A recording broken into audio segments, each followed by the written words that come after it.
สุพรฉันเราเป็นห่วงเจ้า เมื่อเจ้าพิษกันกับผัวนั่นบ้าแม่งนะเจ้าว่าจังไดก่อน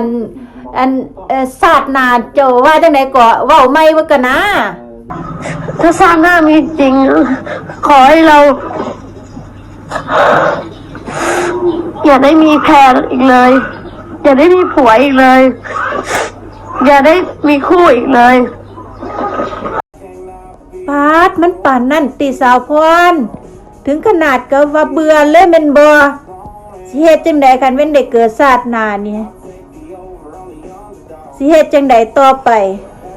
อยู่แบบโสดๆนี้ดีที่สุดแล้วไม่ต้องไปมีผัวให้มันเปลี่ยนสมองแล้วก็ให้มันเปลี่ยนตาเอามันแบบนั้นล่ะเนาะสาวพรเนาะมันยากหลายมีครูก็บ่ดีเนาะก็อยู่แม่นสดๆสวยๆนี่ล่ะเนาะสาวพรเนาะจะได้ก็เป็นกำลังใจให้เด้อสู้ๆอย่าหายเศร้าหายซอนเนาะสู้ต่อไปสาวพรสู้เด้อเป็นกำลังใจให้เด้อจ้า